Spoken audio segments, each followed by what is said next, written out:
이번 시간에는 비문학 경제 지문을 한번 풀어보도록 하겠습니다.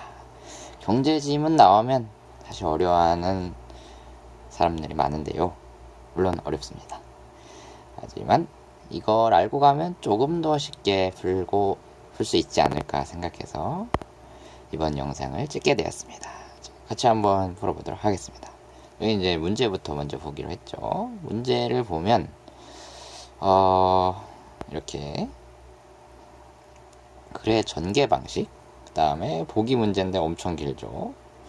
뭔진 모르겠지만 뭔가 지표가 나온 보기 문제가 있고요. 그 다음에 우리가 좋아하는 기억 니은이 표시된 문제, 그리고 어휘 문제가 나왔네요. 이외에도 경제 문제는 사실 좀 특징이 좀 정해져 있습니다. 경제 지문 같은 경우에는 이 원인과 결과라 그러죠. 이거를 시행해서 무슨 결과가 나왔다. 아니면 이 결과는 이거를 시행해서 나왔다. 그런 식의 그걸 물어보는 문제들이 많이 나오고요.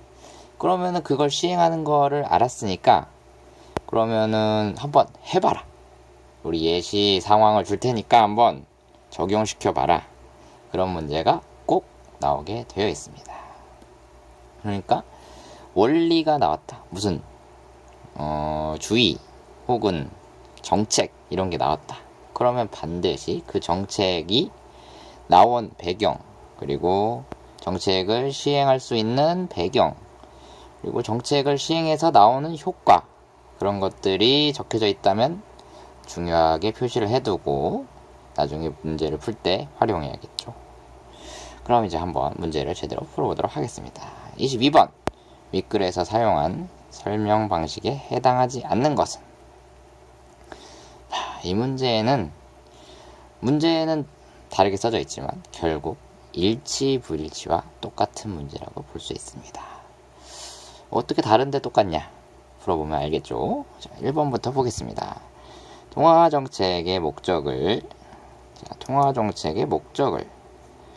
통화정책 뭔지 모르죠 우리? 그리고 목적, 그 모르는 것의 목적을 아는 것이 중요한가 봅니다. 그 다음에 유형별로 나누어서 제시하고 있다. 그러면 이게 맞으려면 통화정책의 목적이 여러 가지가 나와야 맞는 것입니다. 그럼 한번 이제 지문 가서 찾아보도록 하겠습니다. 자, 통화정책은 중앙은행이 물가 안정과 같은 경제적 목적, 여기 나왔어요. 통화정책의 목적. 근데 무슨 목적? 경제적 목적만 나왔네요. 지금은 달성을 위해 이자율이나 통화량을 조절하는 것이다. 아하, 뭐를 위해요? 그 목적을 달성하기 위해서 뭐를 조절한다? 이자율이나 통화량을 조절한다. 통화정책은. 근데 여기서 이제 바로 대표적인이 나왔잖아요. 이 대표적인이라는 말은 곧 예시를 들겠다는 말이에요. 그리고 그 다음에 보니까 그 이후로 다른 내용이 추가되지 않고 단락이 끝났어요. 저번 영상에서도 얘기했다시피 한 단락에는 한 가지 내용만 나옵니다. 근데 이번 단락은 분명 통화정책의 목적에 관한 내용도 분명히 있단 말이에요. 그런데 단락이 끝났다는 건 그 내용은 더 이상 언급이 되지 않는다는 거죠. 근데 여기서 나온 목적은 무슨 목적과 있죠? 경제적 목적. 자, 만약에 이제 1번이 맞으려면 경제적 목적 말고 사회적 목적, 정치적 목적 이런 것들이 나왔어야 맞는데 이런 것들이 없네요. 그래서 22번의 답은 바로 1번으로 나오게 됩니다. 너무 쉽죠? 이렇게 알고 글을 읽으면 최소한의 읽음을 통해서 문제의 답을 이끌어낼 수 있습니다. 자, 그럼 2번을 보겠습니다. 통화정책에서 계속 통화정책 나오고 있죠. 선제적 대응. 이번엔 선제적 대응이 중요한 말이네요. 선제적 대응의 필요성을 뭐하러? 예를 들어서 설명을 하고 있다. 선제적 대응 나오고 예를 들어가 나와야 된다. 이 말입니다. 한번 볼까요? 자, 선제적 대응이라는 말을 찾아봅시다. 선제적 대응. 보니까 여기 다운표가 있네. 선제성. 여긴가? 그래서 자 봅시다. 먼저 통화정책이 선제적이라는 것은 중앙은행이 경제변동을 예측해 이에 미리 대처한다는 것이다. 기준금리를 결정하고 공개시장 운영을 실시하여 두 가지를 한다는 거죠. 기준금리를 결정하고 공개시장 운영을 실시하여 그 효과가 실제로 나타날 때까지는 시차가 발생하는데 이를 정책 외부 시차라 하며 이 때문에 선제성이 문제가 된다. 자, 여기서 이것 때문에 선제성이 문제가 된다라고 했네요. 이것 때문에 선제성이 문제가 된다라는 말은 즉 뭐예요? 시차가 있으니까 선제적 대응이 필요하다라는 말로 바뀌어 쓸 수 있죠. 이게 바로 같은 뜻 다른 말의 좀 수준이 높은 단계입니다. 이 정도로 생각할 수가 있어야 수능에선 충분히 문제풀이가 가능합니다. 그럼 이제 절반은 맞았어요. 통화정책에서 선제적 대응의 필요성을 까지 나왔어요. 그럼 이제 예를 들어만 찾으면 되겠죠? 자, 예를 들어라는 글씨를 보는데 바로 나오죠. 예를 들어. 끝났어요. 이 내용은 확인할 필요가 없다는 거죠. 지금. 물론 이해를 하고 싶으면 예를 들어를 읽으면 됩니다. 영어에서도 for example이나 for instance 읽으면 내용 이해가 잘 되죠? 국어도 똑같습니다. 예를 들어라는 건 여러분들이 이 원리나 이 정책에 대해서 이해가 안 간다면 예를 통해서 이해를 좀 더 하세요 라고 글을 쓴 사람들이 넣은 것 뿐입니다. 우리는 뭐 일치불일치 사실 확인 문제니까 그걸까지 읽을 필요는 없겠죠 지금은. 그래서 2번은 맞습니다. 자, 그럼 3번 공개시장 운영. 이거 뭔지 모르죠? 공개시장 운영 이 경제 전반에 영향을 미치는 과정을 인과적으로 설명을 하고 있다. 원인과 결과로 설명하고 있다. 그럼 이제 찾을 단어는 뭐죠? 공개시장 운영. 자, 가보겠습니다. 공개시장 운영 했더니 아까 바로 첫 번째 단락이 또 있네요. 공개시장 운영. 자, 그럼 여기서부터 읽으면 답을 알 수가 있겠죠. 공개시장 운영은 중앙은행이 민간금융기관을 상대로 채권을 매매해 금융시장의 이자율을 정책적으로 결정한 기준금리 수준으로 접근시키는 것이다. 그러니까 이게 뭐냐면 이 중앙은행 있죠. 우리 한국은행 민간금융기관 상대로 채권을 사가지고 금융시장의 이자율을 이 나라에서 정한 이자율 수준으로 접근시키는 과정을 공개시장 운영이라고 합니다. 중앙은행이 채권을 매수하면 이자율은 하락하고 채권을 매도하면 이자율은 상승한다. 원인과 결과, 인과가 나오고 있네요. 사면 떨어지고 팔면 올라간다. 뭐를? 채권을 사면 이자율은 내려가고 채권을 팔면 이자율은 상승한다. 이자율이 하락하면 소비와 투자가 확대되어 경기가 활성화되고 물가 상승률이 오르며 이자율이 상승하면 경기가 위축되고 물가 상승률이 떨어진다. 또 나왔죠. 이자율이 하락하면 소비와 투자가 확대되어 경기가 활성되고 물가 상승률이 오른다. 이자율이 상승하면 경기가 위축되고 물가 상승률이 떨어진다. 그래서 이와 같이 공개시장 운영의 영향은 어디까지? 경제 전반에까지 파급이 된다. 경제 전반에 파급이 된다. 경제 전반에 영향을 미친다. 같은 뜻 다른 말로 나와 있습니다. 그래서 3번도 인과 오케이, 이것도 오케이 해서 맞습니다.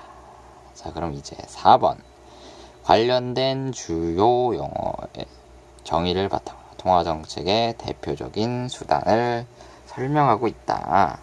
그런데 아까 글을 읽었을 때 대표적인이란 말 찾지 않았나요? 네, 여기 있었죠. 바로 대표적인. 바로 나왔어요. 그러면 여기를 또 읽으라는 건데 방금 읽었잖아요. 그러면 4번만 한번 확인해 봅시다.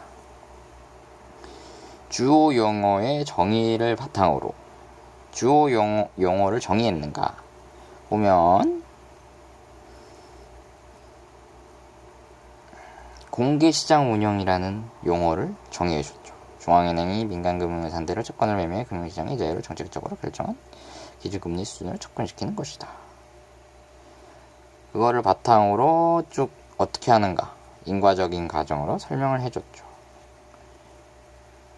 그래서 4번도 맞습니다. 사실 3번을 체크했다면 4번은 금방 넘어갈 수가 있는 선지였습니다. 수능에서는 이렇게 이 세트로 된 선지들이 가끔 나옵니다. 정말 좋겠죠? 나와주면. 자, 이제 5번째 5번 통화정책의 이번엔 뭐? 신뢰성 확보를 위해 뭐를 지켜야 된다고? 준칙을 지켜야 하는지에 대한 두 견해, 이 견해가 2개 나와야 된다는 거예요. 무조건. 그리고 차이. 자, 그럼 우리가 안 읽은 부분이 이제 밑에죠. 그럼 밑에에서 이제 나올 수 있다는 거죠. 그런데 이제 신뢰, 바로 나오죠. 여기 신뢰성이 나옵니다. 그러면 보니까 그리고 네? 견해 차이가 있다. 민간의 신뢰를 얻을 수 있는지에 대해서는 견해 차이가 있다. 신뢰성 확보에는 견해 차이가 있다. 근데 뭐 준칙 바로 뒤에 보니까 또 준칙이 있네요. 근데 그 준칙이 보니까 기역 니은으로 2가지가 있네요. 준칙주의와 재량주의. 두 견해의 차이를 드러내고 있다. 맞죠? 내용을 안 보고도 알 수가 있다는 거예요. 이렇게. 단어만 가지고도 충분히 답의 옳고 그름을 판단할 수 있습니다. 그래서 22번은 1번 하고 바로 끝났습니다. 몇 글자, 몇 줄 안 읽었죠, 지금. 그 다음에 보기 문제입니다. 보기 문제는 맨 마지막에 풀기로 했죠. 그럼 잠깐 넘어가겠습니다. 다음. 이제 24번. 아까 이런 문제 우리 항상 꼭 맞아야 됩니다. 기역, 니은, A, B, C에 관해서 대한 설명으로 적절한 것. 그러면 거기 있는 지문만 읽고 푸세요라고 수능에서 친절하게 알려준 문제라고 했죠. 그러면 다시 기억으로 가보겠습니다. 아까 기억 찾았죠. 기억 여기 있습니다. 준칙주의. 그러면 준칙주의가 뭔지, 그리고 그 다음에 아까 뭐였죠? 니은? 재량주의가 뭔지 확인해야 되는 문제입니다. 그러면 한 번씩 보겠습니다. 자, 기억에서는, 준칙주의에서는 중앙은행이 정책 운영에 관한 준칙을 지키느라 경제운동에 신축적인 대응을 못해도 이를 뭐 어떻게 본다고요? 바람직한다고 본다. 뭔 소린지 조금 이상하죠? 신축적인 대응을 못했는데 바람직하게 본다고 합니다. 그럼 그거 써져 있는지 확인해 봐야겠죠. 자, 보겠습니다. 경제학자 프리드먼은 중앙은행이 특정한 정책 목표나 운영 방식을 준칙으로 삼아 민간에 약속하고 어떤 상황에서도 이를 지키는 준칙주의를 주장한다. 준칙주의는 뭐라고요? 약속을 하고 어떤 상황에서도 이를 지킨다고 합니다. 가령 중앙은행의 물가 상승률 목표치에 민간에 약속했다고 하자. 민간이 이 약속을 신뢰하면 물가 불안 심리가 진정된대. 그런데 물가가 일단 안정되고 나면 물가 상승 중앙은행으로서는 이제 경기를 부양하는 것도 고려해 볼 수 있다. 문제는 민간이 이 비일관성을 인지하면 중앙은행에 대한 신뢰가 훼손된다는 점이다. 이렇게 정책을 바꿔버리면 신뢰성이 떨어진대요. 준칙주의자들은 이런 경우에 중앙은행이 애초에 약속을 일관되게 지키는 편이 바람직하다고 주장한다. 아하. 그러니까 뭐예요? 대응을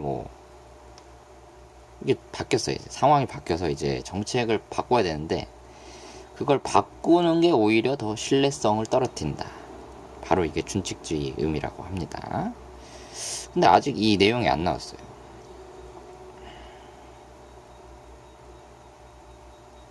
그러나 민간이 사후적인 결과만으로는 중앙은행이 준칙을 지키려 했는지 판단하기 어렵고 중앙은행의 준칙을 지킬 것을 강조할 수도 없는 사실이다.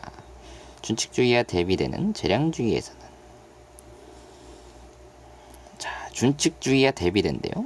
그러면 요 앞의 내용이랑 반대라는 거죠.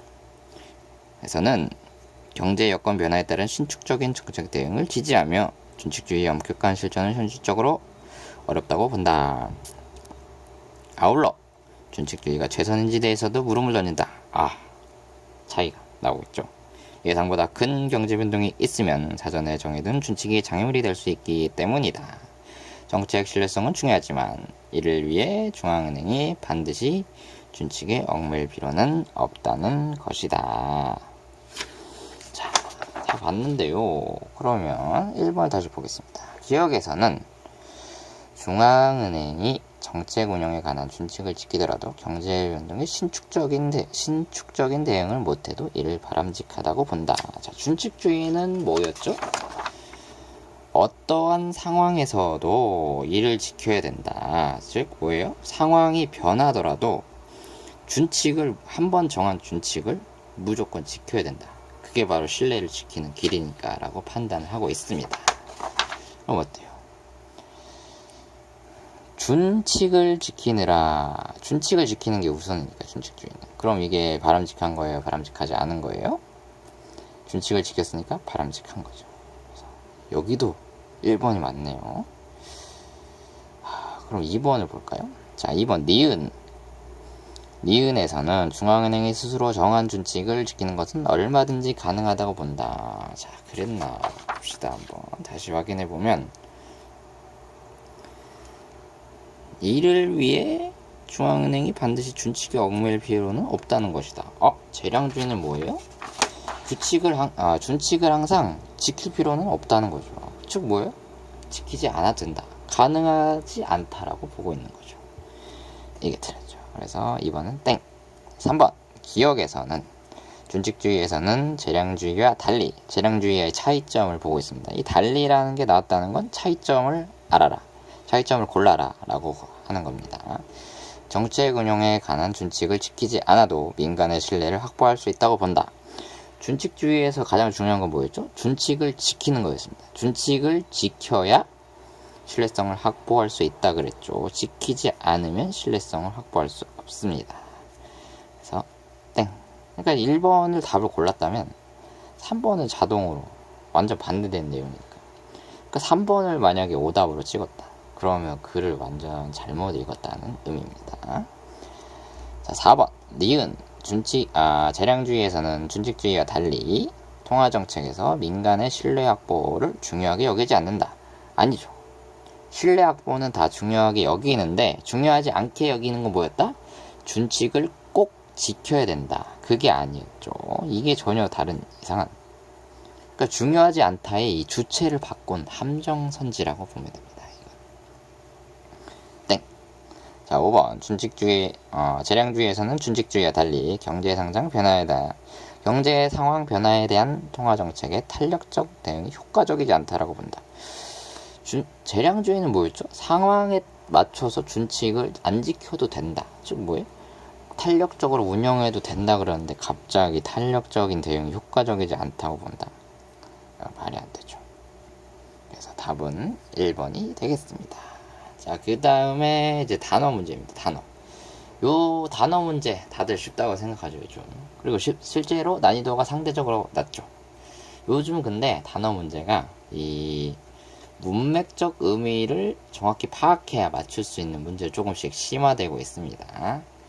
자, 좀 한번 볼까요? 1번. 그의 노력으로 소비자 운동이 전국적으로 파급되었다. 여기서 파급되었다는 뜻은 뭐다? 널리 퍼졌다. 네, 자, A 찾아봅시다. 경제 전반의 공개시장 운영의 영향은 경제 전반에 파급된다. 경제 전반에 널리 퍼졌다. 같은 뜻이죠. 그래서 A는 맞습니다. 다음에 B. 의병 활동은 민중의 애국, 애족 의식이 발현한 것이다. 애국, 애족 의식이 담겨져 나타난 것이다. 그게 발현한 것이다. 라는 의미입니다. 그렇다면 B를 찾아봅시다. B. 정책 효과가 발현될 수 있다. 정책 효과가 나타날 수 있다. 같은 말이죠. 자, C.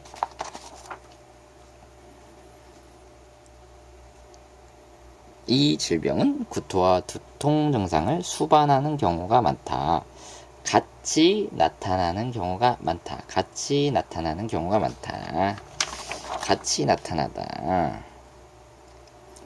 이 경우 경기결과 같은 부작용이 나타날 수 있다. 같이 딸려올 수 있다. 같은 의미죠. 그러면 이제 D. 기온과 습도가 높은 요즘 건강관리에 유의해야 한다. 주의해야 한다. 조심해야 된다. 주의를 기울여야 한다. 그 뜻이죠. 보면 따라서 중앙은행은 정책 신뢰성이 손상되지 않게 주의해야 한다. 주의를 기울여야 한다. 똑같은 뜻이죠. 그럼 답은 5분밖에 안 남았어요. 자, 장남인 그가 늙으신 부모와 어린 동생을 부양하고 있다. 여기서 부양의 뜻은 뭐예요? 이 능력이 없는 사람들을 도와준다. 혹은 가족을 돕는다. 그 뜻입니다. 네, 여기서 이제 부양을 찾아보면 이제 경기를 부양하는 것도 중앙은행으로서는 이제 경기를 부양하는 것도 고려해 볼 수 있다. 경기를 부양하다. 경기를 부양하다의 부양은 무슨 뜻일까요? 가라앉은 것을 올리다. 그 부양입니다. 그래서 요즘은 이렇게 동음의어가 단어에서 많이 나오고 있는 추세니까 동음의어, 다이어 잘 알아둬야겠죠. 그래서 답은 5번이 됩니다. 자, 마지막 자, 경제 문제의 하이라이트죠. 보기 문제가 나왔습니다. 엄청 길어요. 자, 이 글을 바탕으로 한다는 건 여러분들이 이 글의 개념을 정확히 이해했겠다. 혹은 여기에 나왔던 어떠한 단어들에 대해서 잘 이해를 했는가를 이미 전제로 하는 거예요. 근데 중요한 단어들이 뭔지는 여기서 알려주겠다라는 거죠. 보기에서.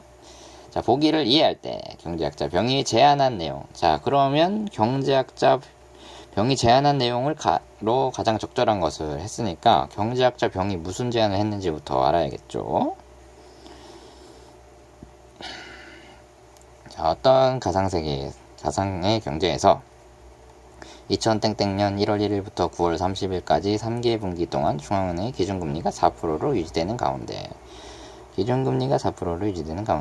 다양한 물가 변동 요인으로 물가 상승률은 아래 표와 같이 나타났다. 단 각 분기 물가 변동 요인은 서로 관련이 없다. 선생님이 지금 왜 밑줄을 쳤을까요? 여기서 이 지문에서 나왔잖아요. 기준금리, 물가 상승률은 이 지문에서 설명을 해줬죠. 설명을 해줬다는 건 뭐예요? 분명히 활용할 기회가 있으니 알아둬라 라고 설명을 해준 것입니다. 그리고 이렇게 나왔죠. 자, 보겠습니다. 자, 표가 나와요. 경제 문제는 하나. 표나 그래프 둘 중에 하나가 나오게 되어 있습니다. 그리고 그럼 표나 그래프에서 뭘 봐야 되느냐? 숫자가 변한 것. 우리가 날짜 변한 거 궁금한가요? 3분기에 궁금한가요? 2분기, 3분기? 아니죠. 그럼 마지막 뭐가 남았어요? 우리가 설명해 준 거 물가 상승률. 여기서 여기 어떻게 됐어요? 올랐죠. 물가 상승률이 올랐다. 근데 2분기에서 3분기 할 때는 물가 상승률이 그대로다. 이 사실을 알아채야 된다는 거예요. 물가 상승률의 변화, 숫자의 변화, 그것을 알고 숫자의 변화가 왜 일어났는가? 그럼 숫자의 변화를 막을 수 있는 것은 무엇인가? 그게 바로 경제 문제의 포인트입니다. 자, 보겠습니다. 경제학자 병은 1월 1일에 이 표의 내용을 예측할 수 있었고 이 사람도 이렇게 다 될 거라는 걸 알고 있었답니다. 국민들의 생활 안정을 위해 물가 상승률을 매분기 2%로 유지해야 된다. 아, 우리 목표가 나왔어요. 물가 상승률을 어떻게 해야 된다?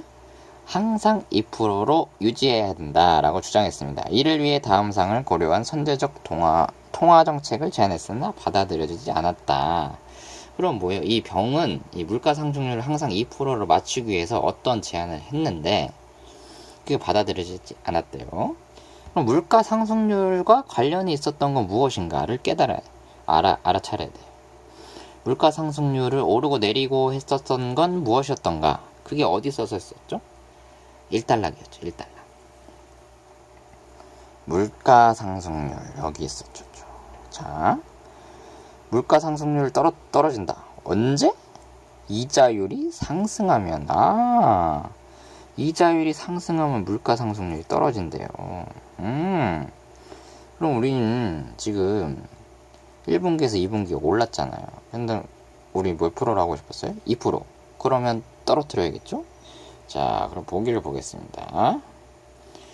그러면 아까 어떻게 됐어요? 이자율을 올려야 된다. 인하? 아니죠. 인하 아니고 유지도 아니죠. 그럼 인상. 바로 4, 5번으로 가는 거예요. 금리를 올려야 된다. 자, 그런데 뭐예요? 2분기에서 3분기에 갈 때는 변화가 없었어요. 물가 상승. 그러면 기준금리도 변화가 있으면 돼요? 안 돼요? 안 되죠.